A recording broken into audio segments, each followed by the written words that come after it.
ثم بعد آخر নিয়ামতপূর্ণ ফজিলতপূর্ণ দিনে আল্লাহ সুবহানাহু ওয়া তাআলা আমাদের সকলকে আল্লাহর মসজিদে আসার বসার তৌফিক দিয়েছেন। মালিক মাওলার দরবারে জবান উঁচু করে শুকরিয়া দান আমরা বলি আলহামদুলিল্লাহ।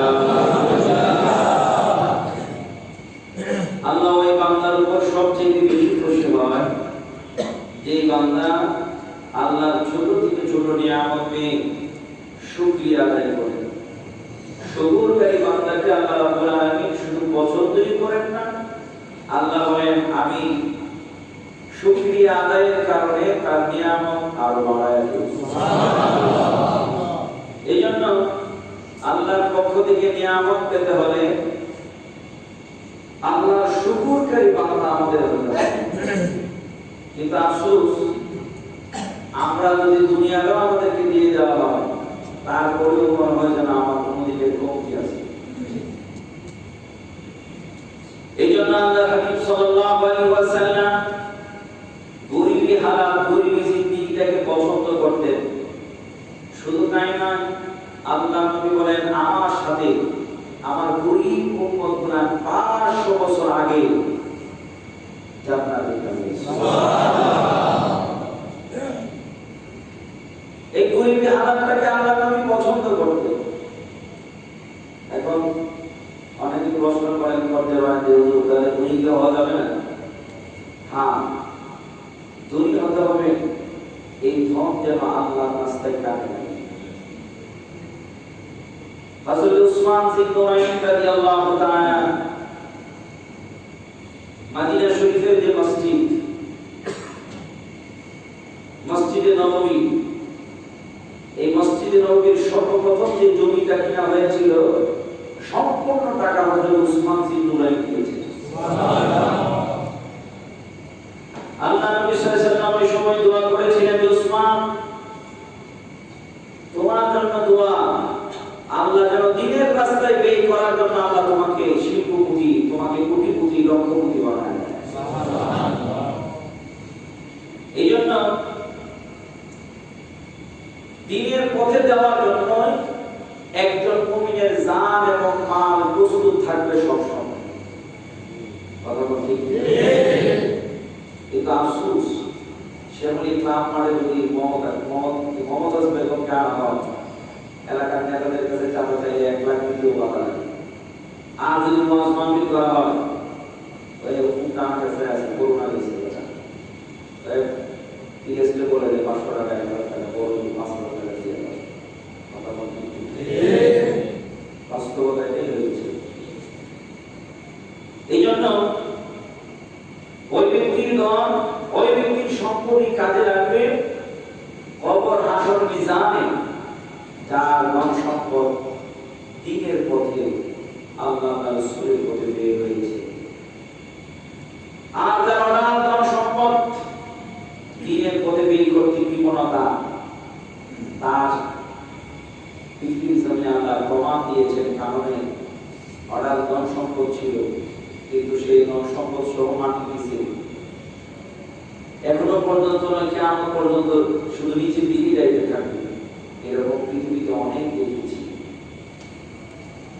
বৈধ অবৈধ পথে অর্ডার ধন সম্পদ মৃত্যুর করে তার লাশ নিয়ে টানা খেঁচা এবং সম্পত্তি বাগনা পর্যন্ত লাশ কবরে দিব না।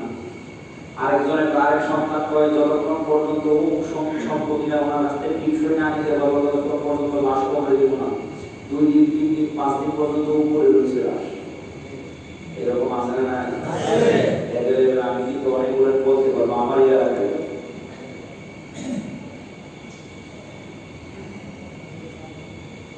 তাহলে এই ধন সম্পত্তি অভিশাপ, এই ধন সম্পত্তি কি নিয়ামত। ওই রকম ধনী হওয়ার জন্য আল্লাহ দরবারে ডাকতে হবে, রব্বুল আলামিন আমাকে এই রকম সম্পদশালী তুমি বানাও, আমি যেন 2 হাত করে তোমার রাস্তায় বের করতে পারি। সুবহানাল্লাহ। এই জন্য আল্লাহ কোরআনুল কারীমের প্রথম ভাগেই বলেছেন যে তোমাদেরকে আমি যে রিজিক দিয়েছি এই রিজিক থেকে তোমরা বের করো। তোমাদেরকে যে রিজিক আমি দিয়েছি এই রিজিক থেকে তোমরা আল্লাহ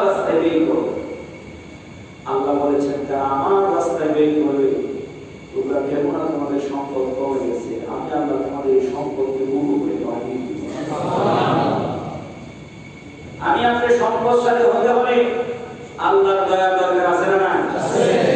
আল্লাহ ওয়াদা দিয়েছেন তোমার সম্পদ বাড়িয়ে দিবে। আল্লাহর ওয়াদার চাইতে আর উত্তম ওয়াদা আর কি হতে পারে? এই জন্য আমাদেরকে শুকরকারী বান্দা হতে হবে। আল্লাহ রাব্বুল আলামিন বলে দিয়েছেন, লা ইন শাকারতুম লা আযীদান্নাকুম। আমার যে বান্দা আমার নিয়ামতের শুকরিয়া আদায় করবে না, আমি আল্লাহ তার নিয়ামত বাড়ায়া দেই না।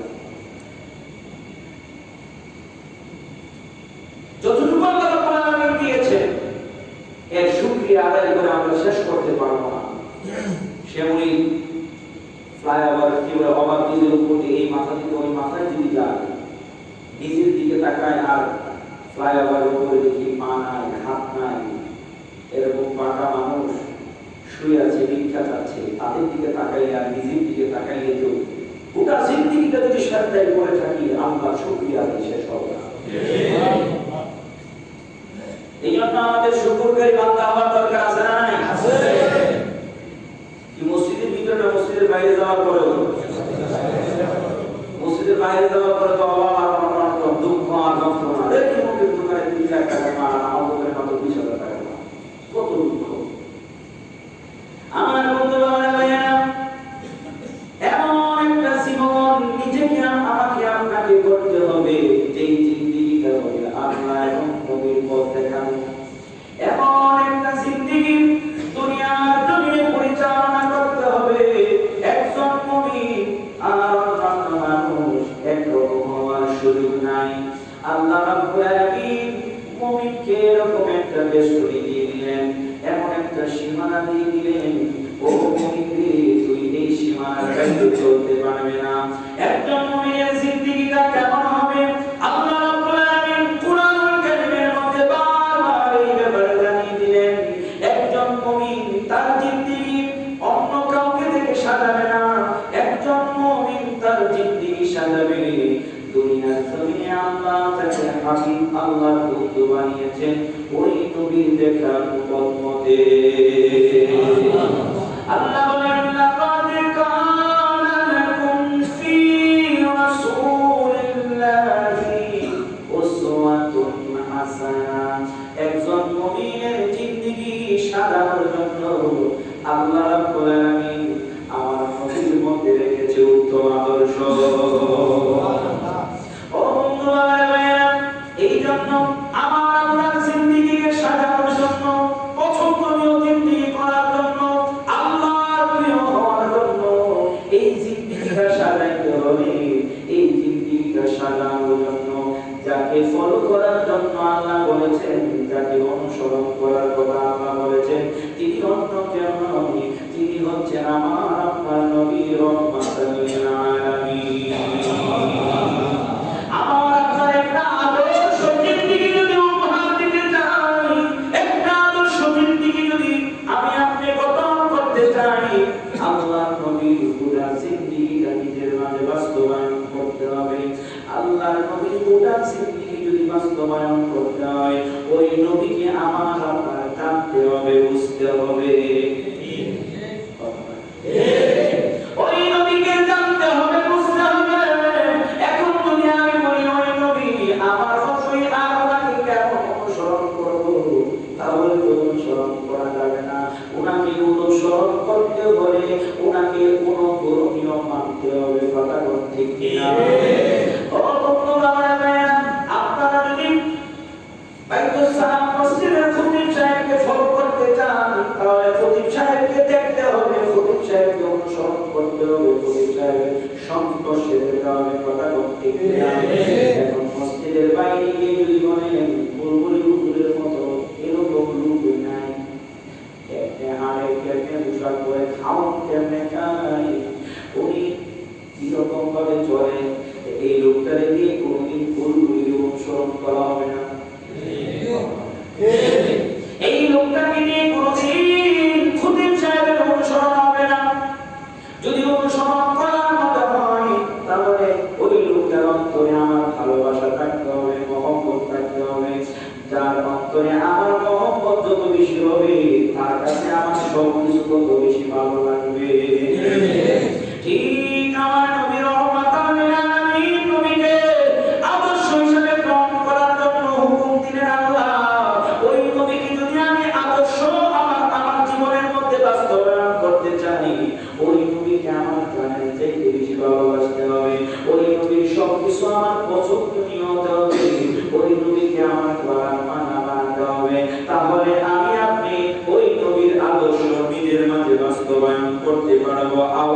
বলুন ঠিক না বেঠি? যদি ঠিক হয় তাহলে ওই নবীর ভালোবাসার পক্ষে থাকার দরকার আছে না? এখন ওই নবীর ভালোবাসার বিপক্ষে যারা কথা বলবে, ওই নবীর সম্মানের বিপক্ষে যারা কথা বলবে, আমরা যদি তাদের অনুসরণ করি আর যদি আমরা নবীর প্রকৃত অনুসারী, বুঝতে হবে তাদের মধ্যে কোনো একটা গন্ডগোল আছে। কথা বলতে ও বন্ধু, আমার নবী আপনার নবী কেমন নবী? আল্লাহর নবী মক্কা থেকে মদিনায় হিজরত করলেন। এই হাদিসটা বুখারী মুসলিমের মধ্যে আসছে। মক্কা থেকে মদিনায় আমার নবী হিজরত করলেন। হিজরত করার পরে আল্লাহর নবী রহমাতাল লিল আলামিন নবী 17টা মাস পর্যন্ত ইহুদিরা যেদিকে নামাজ পড়ে ওইদিকে নামাজ পড়ে। সুবহানাল্লাহ। কত মাস? 17 মাস। তো পবিত্র 17টা মাস পর্যন্ত আল্লাহর নবী উত্তর দিকে নামাজ পড়েন, বাইতুল মুকাদ্দাসের দিকে নামাজ পড়ে, আর আকাশের দিকে মাথাটা তুলে তুলে আমার আল্লাহর জান্নাত, আমার তোমার চাই তোমার ঘর কাবার দিকে ফিরে নামাজ পড়তে। কিন্তু এই জায়গায় আমি এসে দেখি ইহুদিরা আমার আল্লাহ বলে বাইতুল মুকাদ্দাসের দিকে তারা ইবাদত বন্দেগি করে। ও মাবুদ, আমি মক্কা থেকে মদিনায় আসলাম, এই নিয়াজ থেকে এসে যদি এখন আমি তোমার ঘর কাবার দিকে সেজদা দিই, তারা বলবে উনি আরেক রকমের একজন মানুষ আসছেন, সাম্প্রদায়িক একটা দাঙ্গা শুরু হয়ে যাবে। ও আল্লাহ, ও আল্লাহ, ও আল্লাহ, আমি তোমার দিকে তাকিয়ে আছি। যখন তুমি দেখবে আল্লাহ পরিস্থিতি শান্ত হয়েছে, এলাকার মানুষগুলো আমাকে ভালোবেসেছে, আমার কথাগুলো রিসিভ করার মতো উপযুক্ত হয়েছে, ওই সময় তুমি আমাকে বাইতুল মুকাদ্দাস থেকে ঘোরায়া কাবার দিকে, আমাকে তোমার ঘর বাইতুল্লাহ দিকে ঘোরায়া দিও আল্লাহ। আমার আল্লাহ রাব্বুল আলামিন 17টা মাস পর্যন্ত দেখলেন মদিনার মানুষগুলো আল্লাহ নবী যদি বলে মানুষগুলো দিনকে রাত থাকবে, আল্লাহ নবী যদি বলে মদিনার মানুষগুলো দিনকে রাত থাকবে, এইরকম অন্ধবিশ্বাস মদিনার মানুষগুলো নবীর দিকে 17 মাস পরে যখন পড়লেন, আমার আল্লাহ নবী মসজিদের মধ্যে যোহরের নামাজ পড়ান করে আসরের নামাজ আদায় করছে। ওই মুহূর্তে জিবরাইলকে পাঠায়, ওই জিবরাইল আমার বন্ধুরে বলো, এই মুহূর্তে আমার বন্ধু যেই দিকে নামাজ পড়তে চাই আমি আল্লাহ ওই দিকে ঘুরাইয়া দিলাম। আল্লাহর নবী 2টা রাকাত নামাজ কমপ্লিট করলেন। দ্বিতীয় রাকাতের সময় আমার নবী বাইতুল মুকাদ্দাস থেকে বাইতুল্লাহর দিকে ডাইরেক্ট উত্তর দিক থেকে ডাইরেক্ট দক্ষিণ দিকে ঘুরে গেলেন। সুবহানাল্লাহ। মদিনা শরীফে এখন ওই মসজিদটা আছে, হজে গেলে উমরায় গেলে এটা জিয়ারত করে আসবেন। এই মসজিদটাকে কিবলাতান বলা হয়, 2 কিবলার মসজিদ বলা হয়। আমি সাথে ঘুরে আসছি, ঠিক না? নামাজ পড়ে আসছে আলী সাহেবদের নিয়ে ঘুরে আসছি। কিবলার মসজিদ 2 কিবলার মসজিদ বলা হয়, একটা উত্তর দিকে আর একটা দক্ষিণ দিকে। আল্লাহর নবী রহমাতাল লিল আলামিন নবী মদিনাতুল মুনাওয়ারায় গেলেন। যাওয়ার পরে 17টা মাস পর্যন্ত বাইতুল মুকাদ্দাসের দিকে নামাজ পড়লেন, কিন্তু মনটা চাইতো বাইতুল্লাহর দিকে পড়ার জন্য। মনটা চাইলে কি হবে? আমার আল্লাহরে কই, আল্লাহ আমি তো মদিনায় আসার পরে দেখি ইহুদিরা তারা বাইতুল মুকাদ্দাসের দিকে ইবাদত করে। ও মাবুদ, আমি যদি এখন বাইতুল্লাহ থেকে পড়ি, মানুষ কোরআন বলবে মুহাম্মদ সাল্লাল্লাহু আলাইহি ওয়াসাল্লাম নতুন কিছু আমাদের কাছে নিয়ে আসছে। আমি সাম্প্রদায়িকতা চাই না আল্লাহ, সকলকে মিলে আমি ইসলামের দাওয়াত দিতে চাই। ও রাব্বুল আলামিন, পরিস্থিতি যখন তুমি বুঝবি, মানুষগুলো আমাকে মেনে নিল, রিসিভ করলো, আমি যা বলি তা গ্রহণ করবে, ওই সময় তুমি আমাকে ঘুরাইয়া দিও। আমার আল্লাহ 17টা মাস পরে ঘুরাইয়া দিলেন। আমার নবী ইসলাম ধর্ম প্রচার করলেন। এই ইসলামের মধ্যে সাম্প্রদায়িকতা, ভ্রাতৃত্ববোধ, ইসলামের মধ্যে একই বলে অন্য ধর্মের মানুষগুলোর সাথে সহনশীলতা আছে না? 17টা মাস পর্যন্ত নবী মদিনায় যাইয়া ওই বাইতুল মুকাদ্দাসের দিকে নামাজ পড়েছে। পৃথিবীর মানুষ, ও বাইতুল সালাম জামে মসজিদের মুসল্লি বন্ধুরা, আমার বাবারা ভাইরা,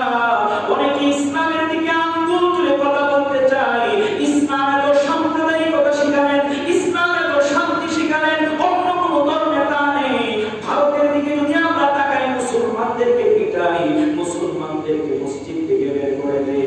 বাংলার জমিনে একই মাঠে মসজিদের মধ্যে আযান হয়, একই মাঠে বিপক্ষে বলে মন্দিরের মধ্যে পূজা হয়, পূজা মণ্ডপ হয়েছে। মুসলমানরা কখনো ওই মন্দিরের মধ্যে আক্রমণ করে নাই, কারণ আমার নবী এই শিক্ষা দেয় নাই। ঠিক কিনা? আজকে বাংলার জমিনে যারা একটা কালো হাত উঠাইতে যাচ্ছে, তাদেরকে জানিয়ে দিতে চাচ্ছি এই বাইতুল সালাম দামি মসজিদের মিম্বর থেকে ইসলাম এমন একটা ধর্ম, ইসলাম এমন এক শিক্ষা আমাদেরকে দিচ্ছে। আল্লাহ নবীর গোটা জিন্দেগির মধ্যে এমন শিক্ষা আমাদের সামনে উপস্থাপন হয়েছে, যেই শিক্ষা দ্বারা কখনো ইসলাম অন্য ধর্মকে তিরস্কার করে নাই, অন্য ধর্মের মানুষদেরকে ধিক্কার দেয় নাই, বরং তাদেরকে তাদের স্বাধীনতা দিয়েছে। ঠিক কিনা? নামাজ পর্যন্ত আল্লাহ নবী মদিনায় হিজরত করার পরে ইহুদিদের মতই বাইতুল মুকাদ্দাসের দিকে চেষ্টা করেছেন, কারণ ইহুদিরা সব সময় বাইতুল মুকাদ্দাসের দিকে নামাজে অভ্যস্ত।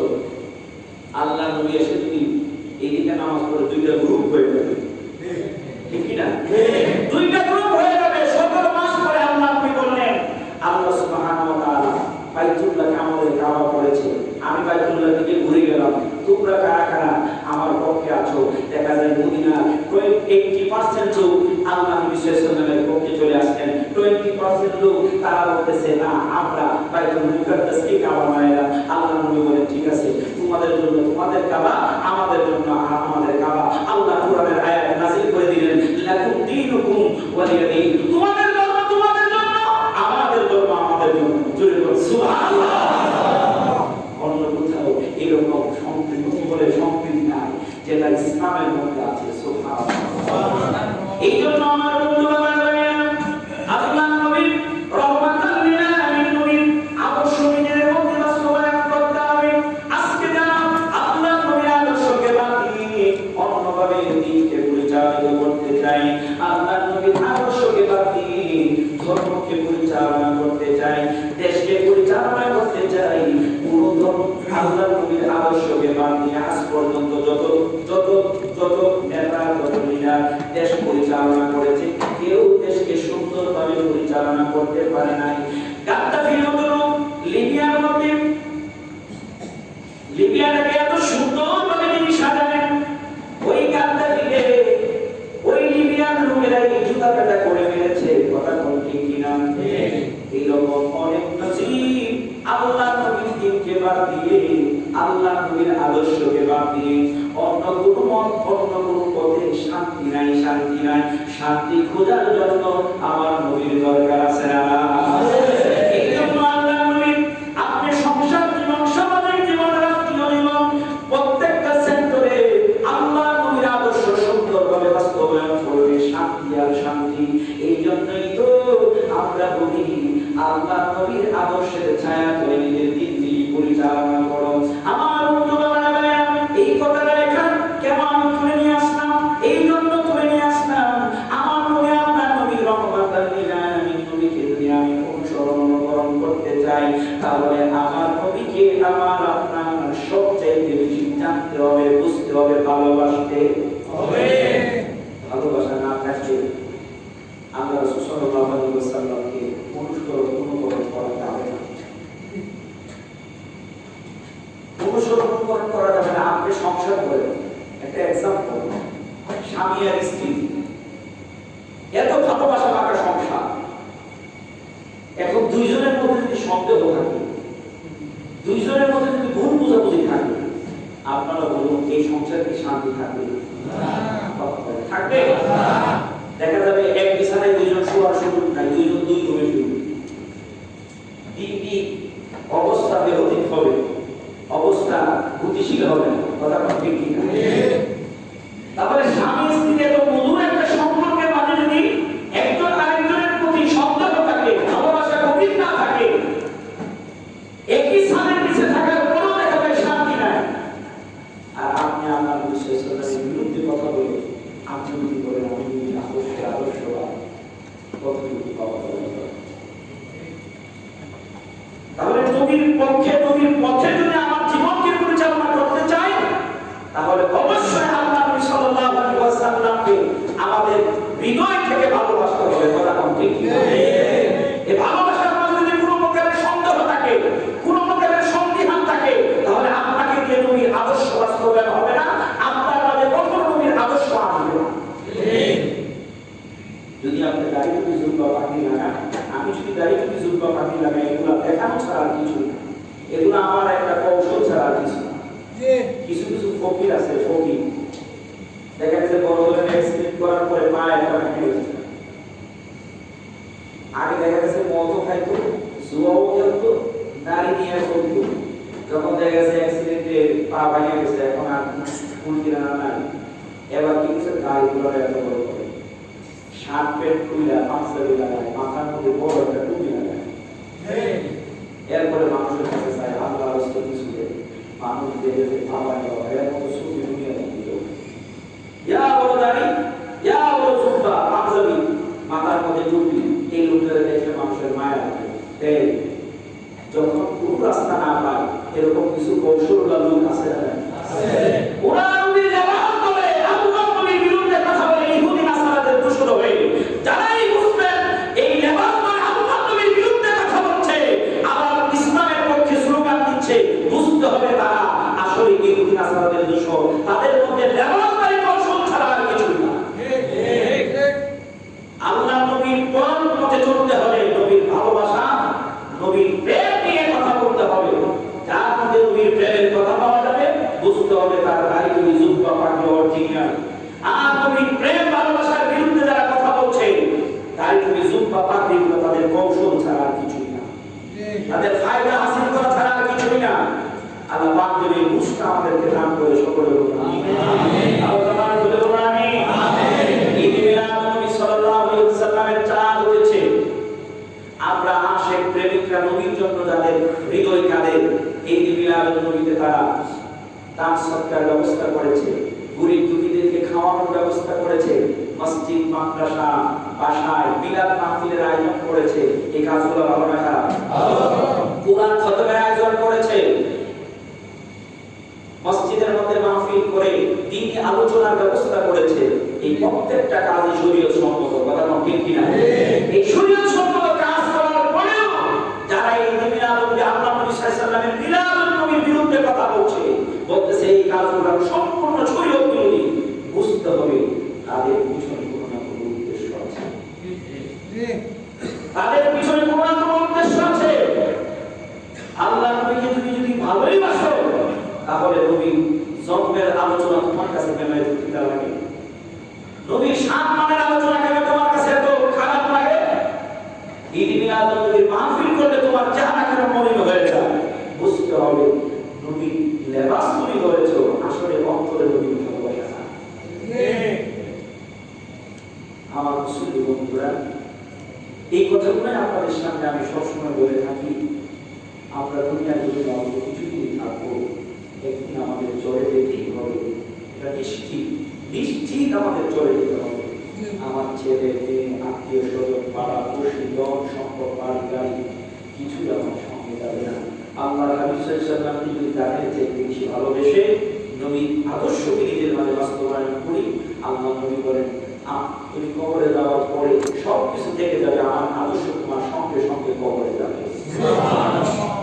ওই আদর্শটা নিয়ে যদি তুমি কবরে যেতে পারো, আল্লাহ বলে দিয়েছেন যে ব্যক্তি আমার হাবিবের আদর্শে আদর্শবান হয়ে কবরে আসবে, আমি আল্লাহ তার পক্ষে।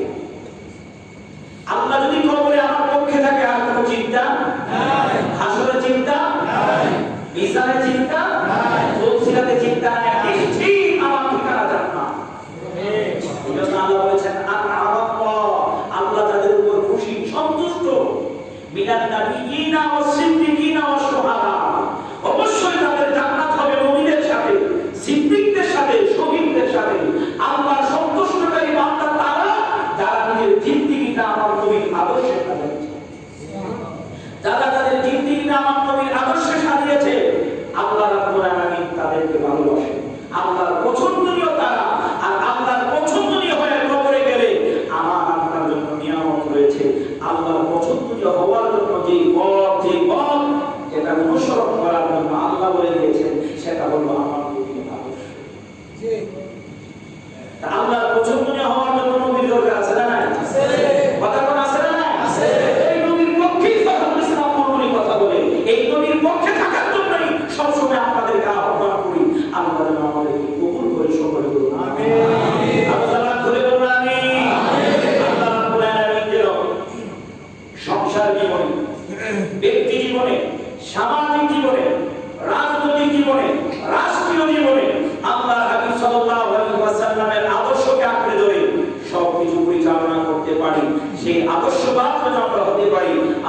সেই তৌফিক দান করে। একটা জামানও বন্ধ থাকবে না, চিৎকার করে